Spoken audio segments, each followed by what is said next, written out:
Bien, el siguiente tema a trabajar dentro del curso corresponde ya a la unidad de lo que son gases y leyes de los gases, que vamos a trabajar algunas de ellas.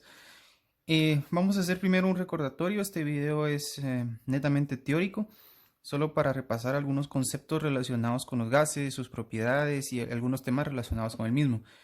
En este caso, pues tenemos la definición para comenzar de que gases son fluidos que tienden a ocupar por completo el espacio en el que se encuentra.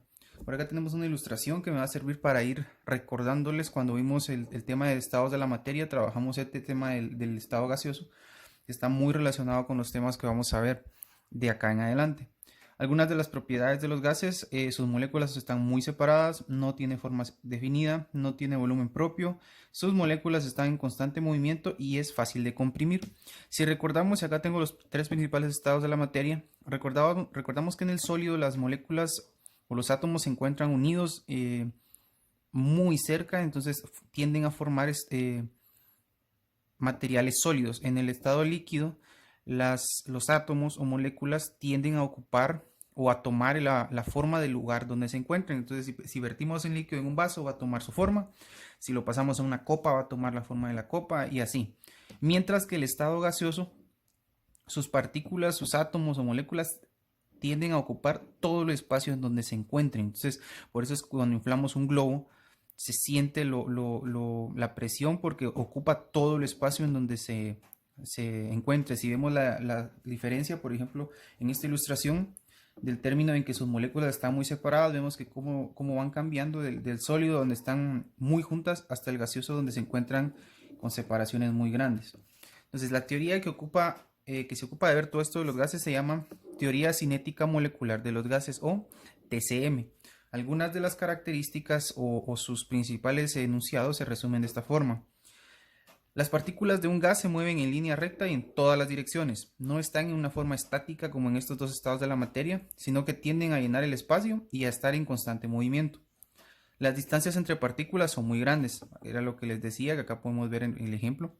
La fuerza de gravedad tiene poco efecto sobre las partículas de un gas. Eso lo apreciamos, por ejemplo, cuando llenamos un globo de helio, por ejemplo. Nos vamos a dar cuenta de que no ocurre como con los demás cuerpos que nos mantiene sobre la Tierra, sino que sobre los gases las leyes de gravedad no tienen casi ningún efecto, pues porque, como les digo, si llenamos un globo de helio tiende a subir, entonces no aplica o no tiene mayor incidencia. La energía cinética promedio a la misma temperatura es igual para todos los gases. Si comparamos, por ejemplo, diferentes gases que se encuentran a la misma temperatura, nos vamos a dar cuenta de que tienen una misma energía cinética. Entonces, esas son algunas características relacionadas con específicamente los gases. El otro tema relacionado con las leyes de los gases y los gases, el estado gaseoso, es el tema de la presión. La definición de este término es que es la fuerza por unidad de área o la fuerza ejercida sobre un cuerpo.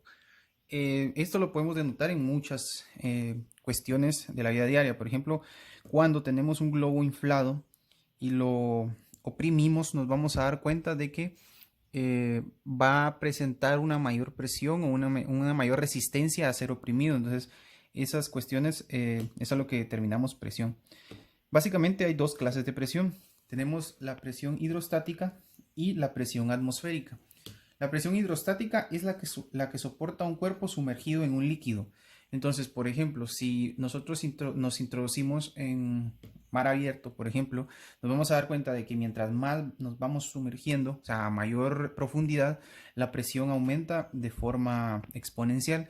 Por eso es que a profundidades muy altas, más allá quizás de 5000 metros, solo se puede llegar por medio de aparatos o máquinas especiales, porque la presión es tan grande que destrozaría el cuerpo humano muy fácilmente. Entonces, esa es la presión hidrostática, la que soporta un cuerpo sumergido en agua, en un líquido. Y tenemos la presión atmosférica, que es la que soportan todos los cuerpos que están sobre la superficie terrestre. Esa es la que soportamos nosotros todos los días, es una presión atmosférica. Si comparamos estos dos tipos de presión, es mucho mayor la presión hidrostática, o sea, la presión de los cuerpos sumergidos en un líquido es mucho mayor que la presión atmosférica. Esta presión atmosférica varía de un planeta a otro. Nosotros acá en la Tierra tenemos una cierta presión. En otro planeta, si estuviéramos, la presión es diferente, puede ser mayor o menor. Entonces es variable. ¿En qué se mide la presión? Algunas medidas de presión más comunes son los PSI, que son quizás los más conocidos, que son libras por pulgada cuadrada, centímetros de mercurio, CMHG, acá están las abreviaturas y acá los nombres de estas unidades de presión. Torr, atmósferas, pascales y milibar. Estas son algunas de las medidas de presión, hay algunas otras, pero estas son las más utilizadas y sus abreviaturas. Estos temas de las leyes de los gases y la presión lo pueden revisar más detenidamente en la página 158 y 159 del texto. Ahí se encuentra mucho más explicado a detalle. Acá te lo tengo un poco de forma resumida del tema de gases y presión. Ahora, al hablar de centímetros de mercurio, por ejemplo, ¿de dónde parte ese término? El primer instrumento ciertamente preciso en medir la presión atmosférica, o sea, la que tenemos sobre la Tierra, fue el barómetro de mercurio de Torricelli. Acá no pude colocar la ilustración, pero en la página 159 encuentran la ilustración. ¿En qué consiste este barómetro? Es un tubo de vidrio sellado de 1 metro de largo, lleno de mercurio, con un extremo abierto sobre un recipiente con mercurio. Esto lo que es básicamente, lo van a ver ustedes de mejor forma explicado en el libro, es un tubo de vidrio que se coloca sobre un recipiente lleno de mercurio.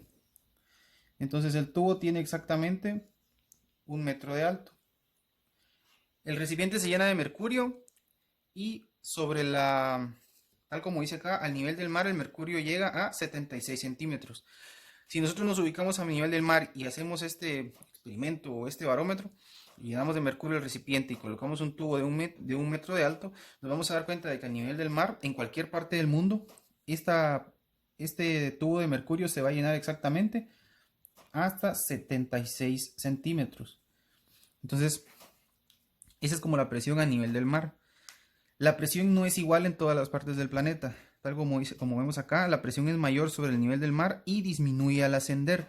Si replicamos este mismo procedimiento, por ejemplo, sobre una montaña a 2000 metros de altura, o sea, 2000 metros sobre el nivel del mar, vamos a ver que la presión va a disminuir, va a ser menor a los 76 centímetros. Y así, conforme vayamos ascendiendo, la presión, va a disminuir. Esto es en cualquier parte del mundo. Y lo podemos denotar en la pérdida del oxígeno. A mayor altitud nos va a costar más respirar y esto está relacionado con las medidas de presión. Entonces, este es el tema teórico. Ya vamos a entrar a partir de estos temas con las leyes de los gases, en donde sí vamos a trabajar algunos procedimientos.